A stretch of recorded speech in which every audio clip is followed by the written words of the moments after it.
দর্শক, এবার জানবো চট্টগ্রামের নানান খবর এবং বর্তমান পরিস্থিতি। চট্টগ্রামের কর্ণফুলীর বড় উঠানের শাহমীরপুরে ছেলের হাতে বাবা খুনের ঘটনায় 2 ছেলেকে গ্রেফতার করেছে পুলিশ। এর আগে তাদের মাকেও গ্রেফতার করা হয়।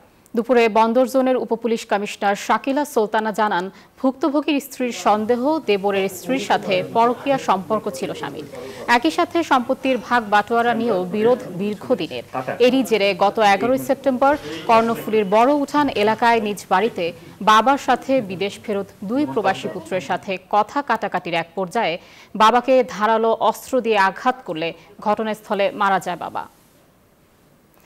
ইসলামী শিক্ষা কেন্দ্র কমপ্লেক্স বান্দরবানের সম্পত্তি দখলের অভিযোগ এনে সংবাদ সম্মেলন করেছে। সকালে চট্টগ্রামের জামালখানে আয়োজিত সংবাদ সম্মেলনে বিভিন্ন সমস্যার কথা তুলে ধরেন বান্দরবান ইসলামী শিক্ষা কেন্দ্রের শিক্ষা পরিচালক মাওলানা আতাউল্লাহ।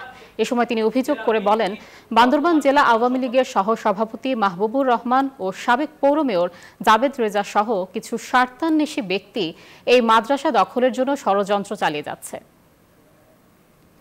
পবিত্র ঈদে মিলাদুন্নবী উপলক্ষে রাঙামাটিতে জাশনে জুলুসের আয়োজন করেছেন ধর্মপ্রাণ মুসল্লিরা। দুপুরে রাঙামাটি জেলা গাউসিয়া কমিটির উদ্যোগে শহরের রিজার্ভ বাজার জামে মসজিদ থেকে বর্ণাঢ্য জাশনে জুলুস বের হয়ে শহরের প্রধান প্রধান সড়ক প্রদক্ষিণ করে। এতে 2 পার্বত্য জেলা খাগড়াছড়ি ও বান্দরবানের মুসল্লিরা রং বেরঙের ব্যানার, ফেস্টুন ও পতাকা নিয়ে অংশ নেয়।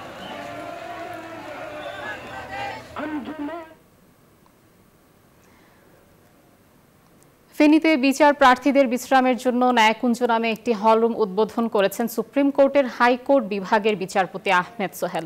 শুক্রবার বিকেলে উদ্বোধনী অনুষ্ঠানে প্রধান অতিথির বক্তব্যে তিনি বলেন, বিচার প্রার্থীদের বিশ্রামের জন্য সারা দেশের মতো ফেনীতেও ন্যায়কুঞ্জ স্থাপন করা হয়েছে।